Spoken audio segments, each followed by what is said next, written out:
Good afternoon, everyone. My name is Andrew Allen, and I am the Historical Programs Manager for the American Revolution Institute of the Society of the Cincinnati, and I'm delighted to welcome you to today's Lunch Bite. The American Revolution Institute promotes the knowledge and appreciation of the achievement of American independence by supporting advanced study, exhibitions, and other historical programs, advocating preservation, and providing resources to classrooms.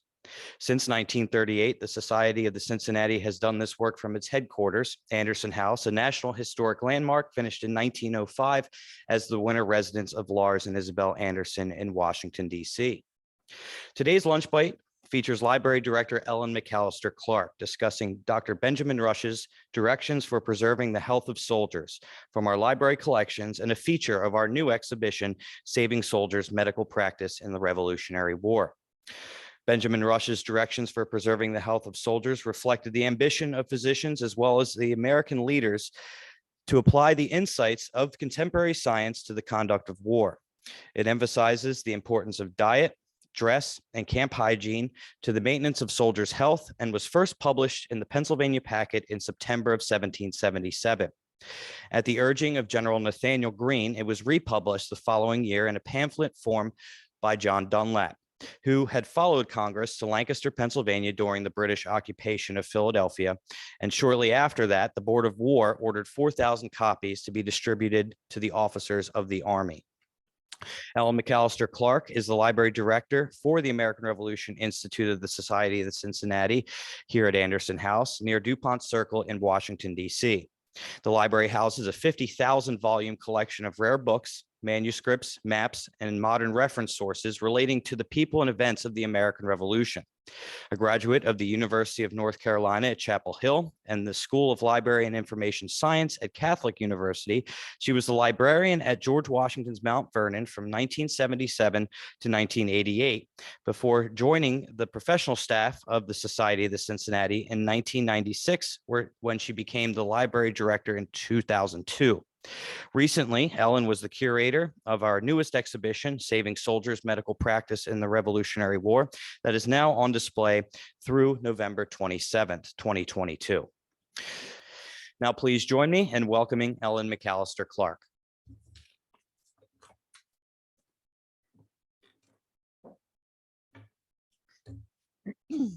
Thank you very much, Andrew.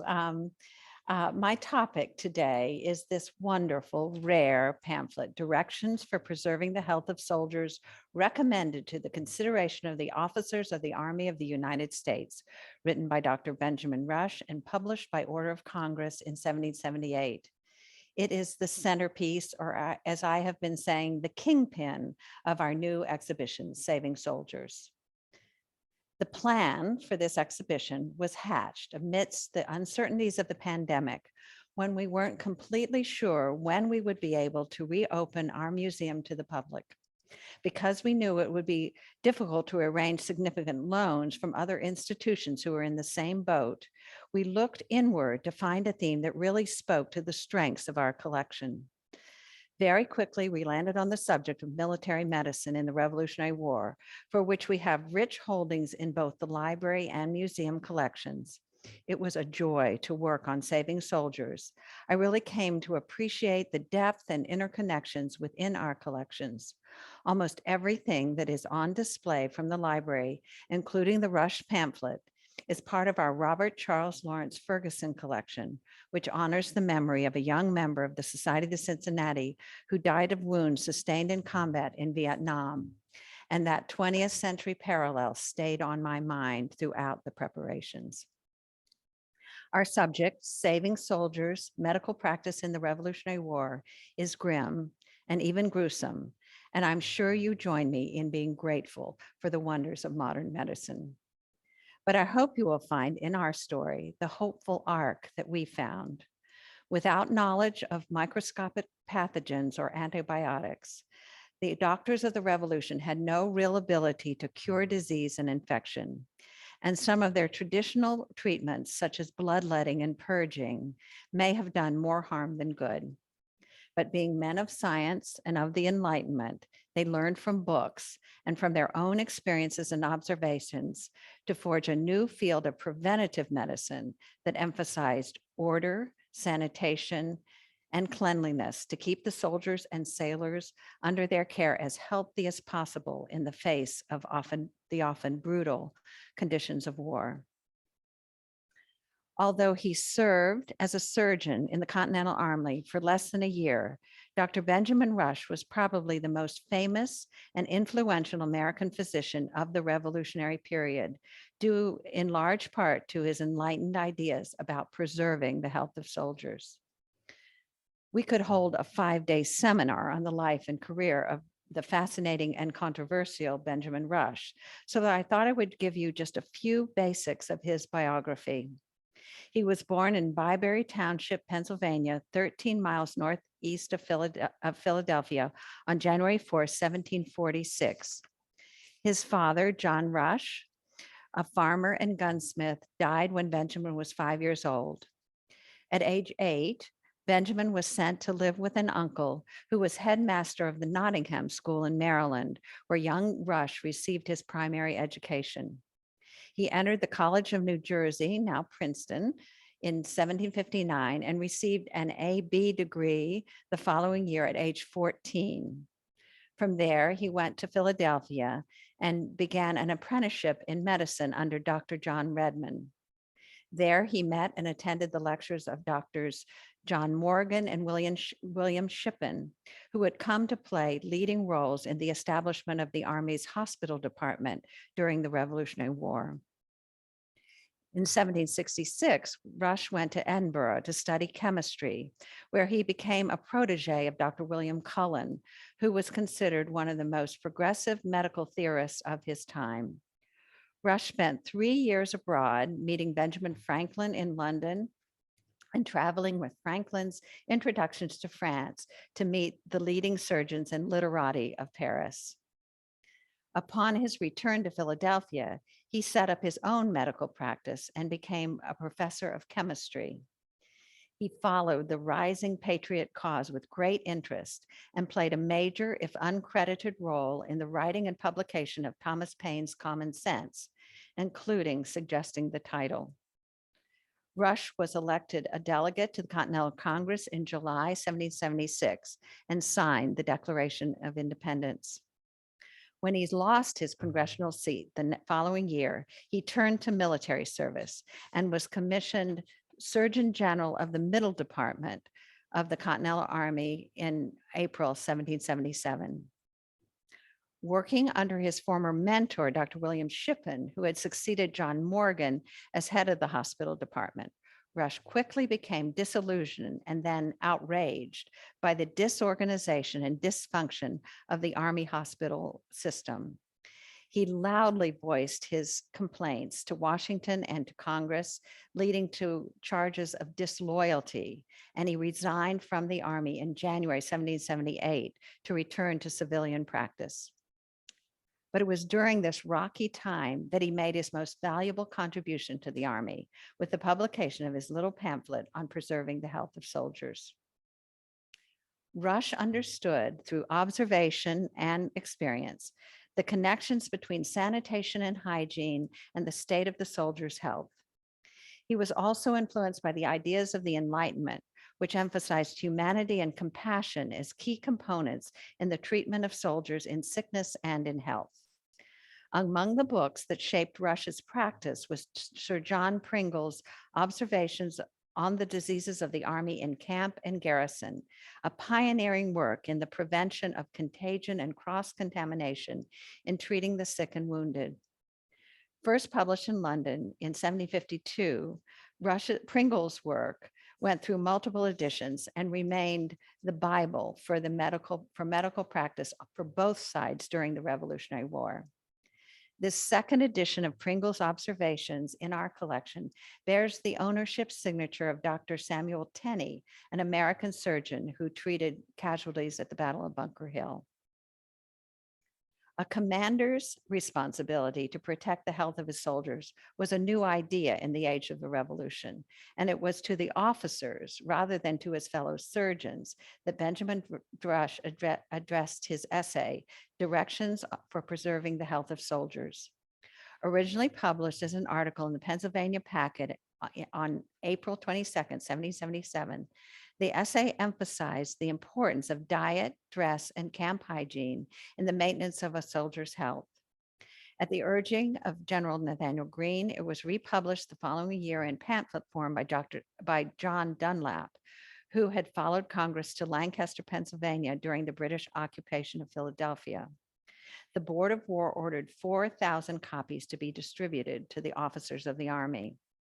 So let's take a look at it. The full title, Directions for Preserving the Health of Soldiers, recommended to the consideration of the officers of the Army of the United States. And here you see the very rare Lancaster imprint of John Dunlap, who is probably best remembered for his 1776 broadside that brought the news of the Declaration of Independence to the states. The unbound pamphlet is just 7 inches tall and all of 8 pages in length. And as an aside, I have to tell you that having made it the kingpin of our exhibition, a colleague looked at it at the original when I brought it up for installation and said, "This is it?" But it is an extraordinarily rare and precious American publication of the Revolutionary War. The English short title catalog lists only 11 copies in institutions in the United States, including ours. Turning to the inside, we find first this note on the verso of the title page.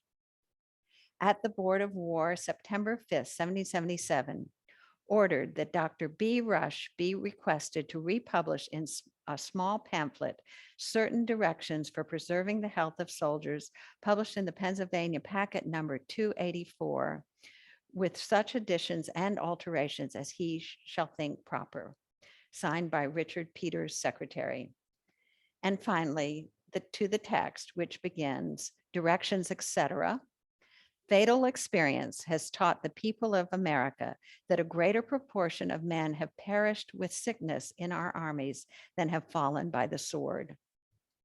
Toward the end of the first page, Rush outlined his 5 components of preventative medicine. The art of preserving the health of a soldier consists in attending to the following particulars: 1, dress; 2, diet; 3, cleanliness; 4, encampments; and 5, exercise. The first entry begins logically enough. The dress of a soldier has great influence upon his health. But then we start to see something of the state of scientific thought that was based more on observations and suppositions than any provable facts. It is to be lamented, Rush wrote, that the peculiar situation of our country from the infancy of our foreign trade and domestic manufactures has obliged us to clothe our soldiers chiefly in linen. It is a well-known fact that perspiration of the body, by attaching itself to linen and afterwards by mixing with rain, is disposed to form miasmata, which produce fevers. The Roman soldiers wore flannel shirts against their skins, he goes on. This was one among other causes of the healthiness of the Roman armies. I have known several instances where the yearly visits of the intermitting fever have been stayed in the state of Philadelphia by nothing else than the use of flannel shirts.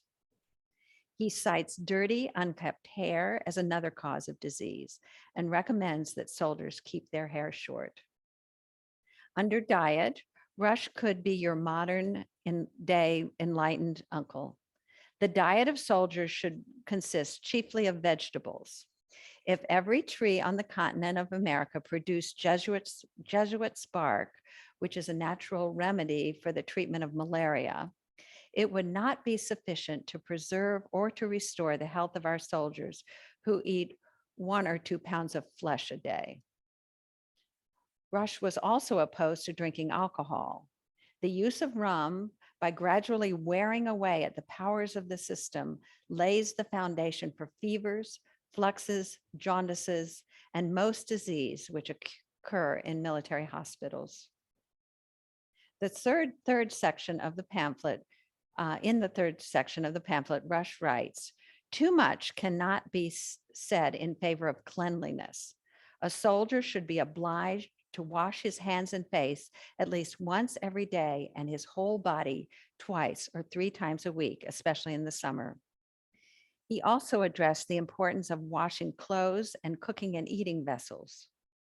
He warns against overcrowded tents and recommends airing blankets daily in the sun and frequent changes of the straw that served as the soldiers' bedding.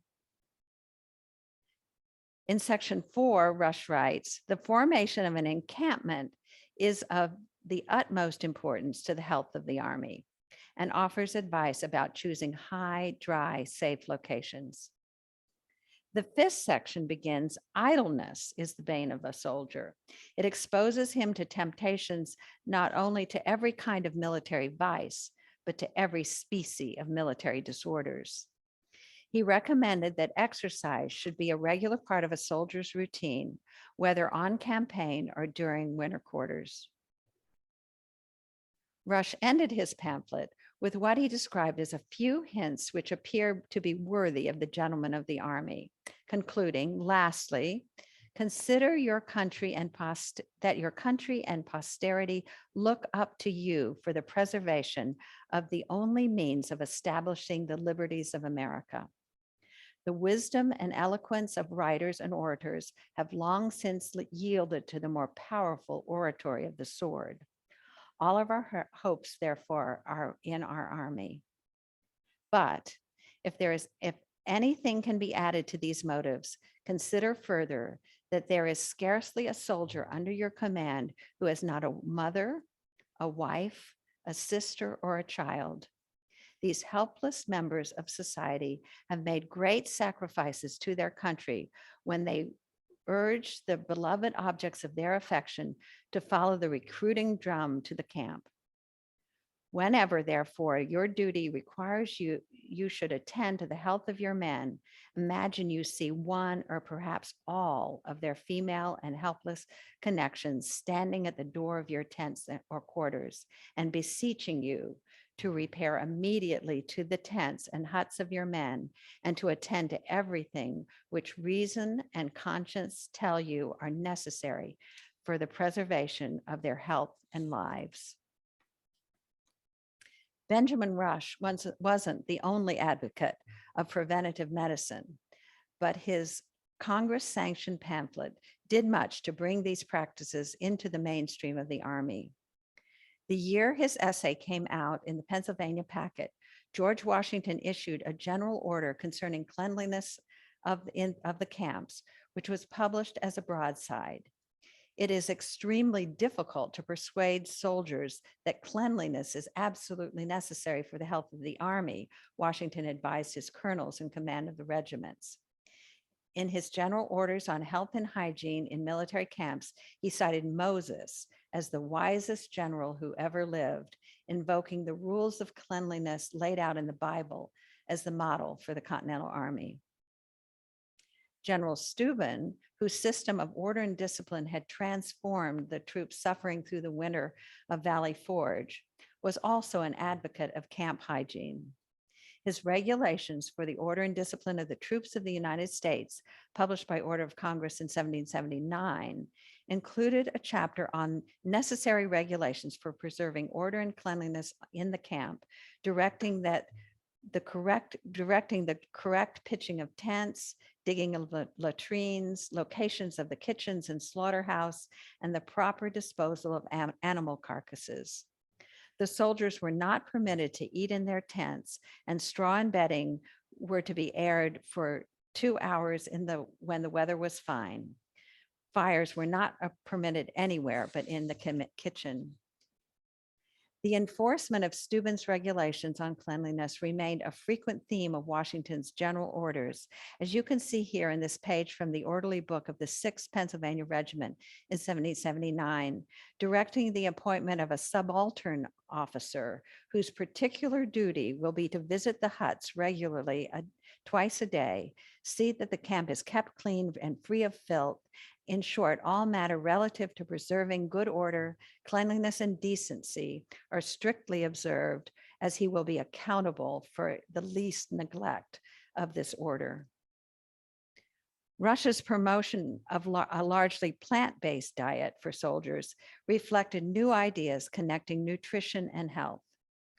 Another advocate of healthier eating was Dr. Hugh Williamson, Surgeon General of the North Carolina Militia, who had remarkable success preserving the health of troops encamped at the Great Dismal Swamp in 1780 by enforcing strict protocols for housing and sanitation and procuring clothing appropriate for the environment.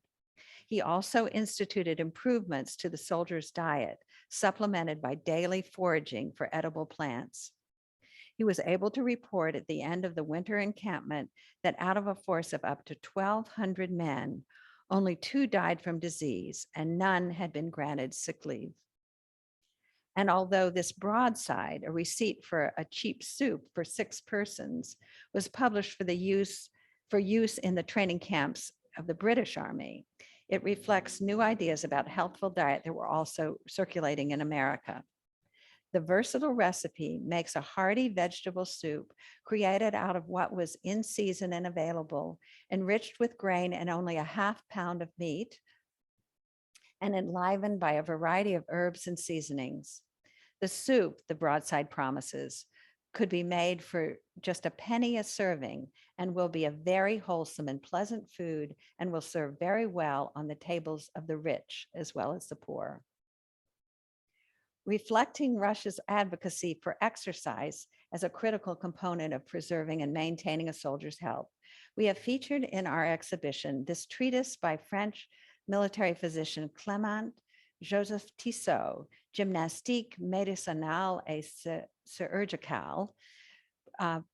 Tissot pioneered the field of therapeutic exercise in the treatment of disease. His treatise on the subject, published in Paris in 1780, prescribes specific exercises for specific conditions and illnesses, the duration and intensity of which were to be adapted to the age and temperament of the patient. He warned of the dangers of too much bed rest, even in the treatment of such debilitating diseases as smallpox. He also discussed in detail the benefits of a great variety of sports to the maintenance of good health. I have saved the discussion of clothing or dress for the last because Russia's ideas about an advocacy for flannel over linen seems not to have gained any traction in the Continental Army.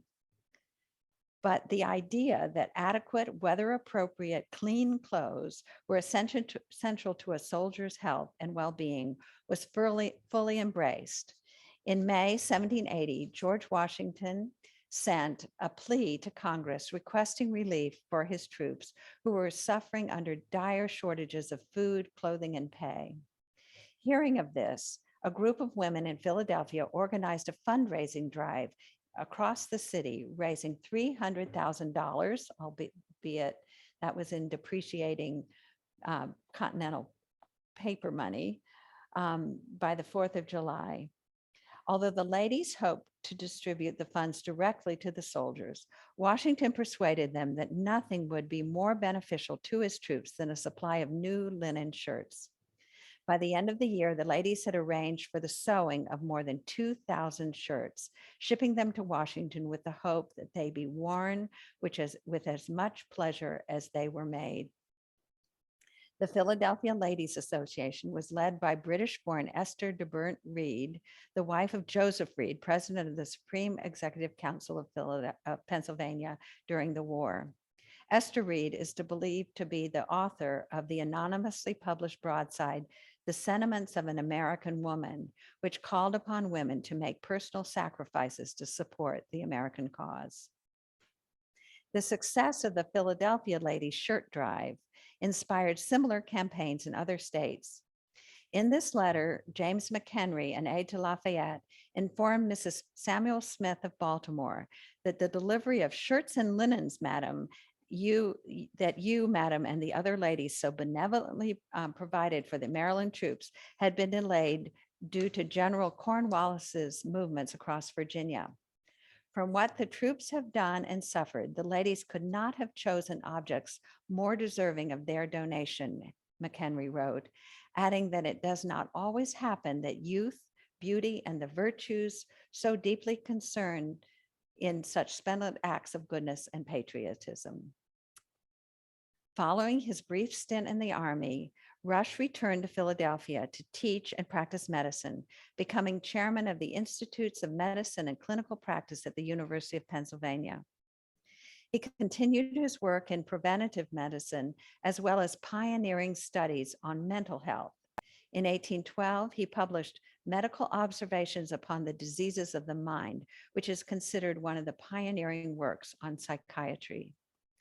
He retained his interest in public affairs as well, serving in the Pennsylvania Convention to ratify the United States Constitution, and later serving as treasurer of the United States Mint.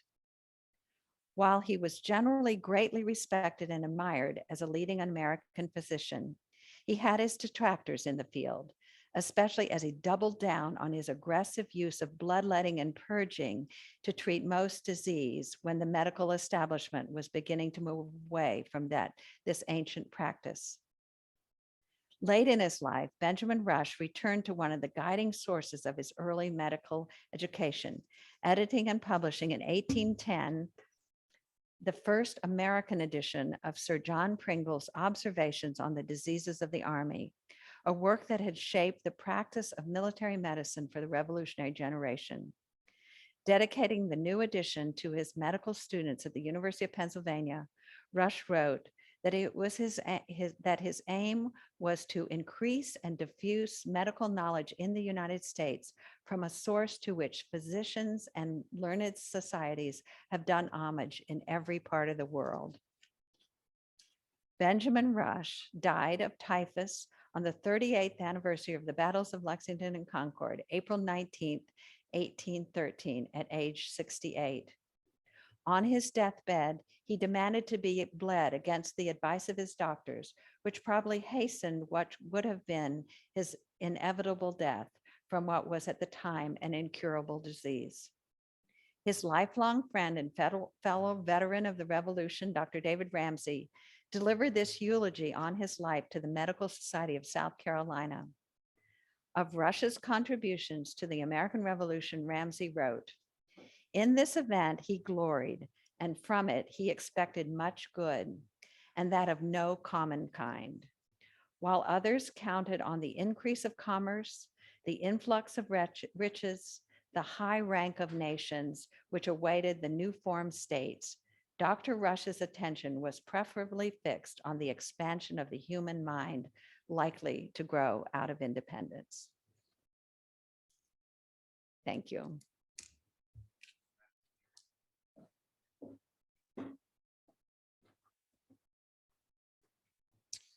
Thank you very much, Ellen, for that wonderful presentation. And I hope that entices some people to come out and see the new exhibition, Saving Soldiers.